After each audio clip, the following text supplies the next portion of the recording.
নমস্কার বন্ধুরা, আজকে আমাদের বাড়িতে হবে পিকনিক।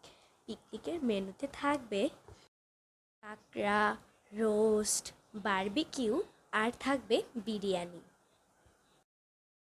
তো বারবিকিউ করার জন্য আমাদের লাগবে ব্যাটার, তাই এখানে ব্যাটারটাও তৈরি করা হচ্ছে। আই থিঙ্ক ব্যাটার বানাতে অনেকে পারো, তাই এখানে আমার বলার কোনো কিছু নেই।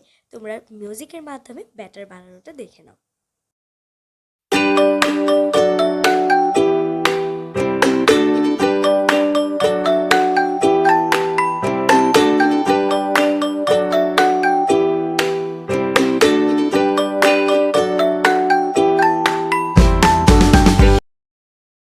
আমাদের ব্যাটারটা করা একদমই কমপ্লিট হয়েছে।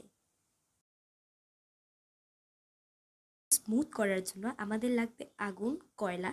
তাই এখানে দেখো সবাই মিলে আমরা আগুন কয়লা পোড়ানো শুরু করছি।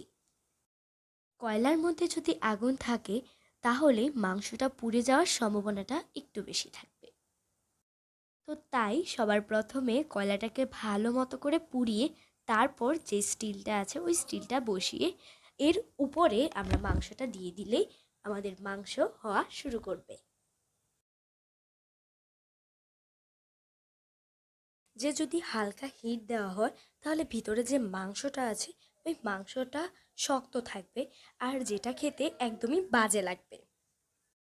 হ্যাঁ, দেখো এখানে যদি আবার আমরা কয়লাটাকে বেশি হিট দিয়ে ফেলি তাহলে ভিতরে যে মাংসটা আছে সেই মাংসটা নরম হয়ে যেতে পারে, তাতে খেতে আরও খারাপ লাগবে। তাই এই জিনিসগুলো আমাদেরকে ভালো মতো করে খেয়াল রাখতে হবে। তো এখানে দেখো আমরা আরও অনেকবার করেছি, তাই কিরকম করে কী হিসাব করতে হবে সেটা আমরা অলমোস্ট জানি। কয়লাটাকে ভালো মতো করে হিট দেওয়ার পর আমরা বারবিকিউগুলো আস্তে আস্তে একসাথে অনেকগুলো দিয়ে দিয়েছি। তো আমাদের ক্যান্টিনটা যেহেতু বড় তাই একসাথে মিনিমাম 8-9টা দেওয়া যায়।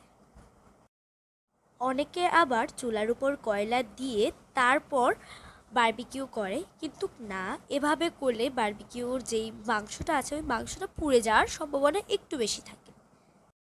তো এখানে আপাতত 4টা দিয়েছি। প্রথম যাত্রাতে তোমরা 4টা বা 2টা বা 1টা দিয়েও ট্রাই করতে পারো, তার ফলে একদম বোঝা যায় যে তারপরে কয়টা দিলে একদম ভালো হবে, দেন তারপরে কয়টা দিলে ভালো হবে, এরকম করে আমরা দিয়েছি।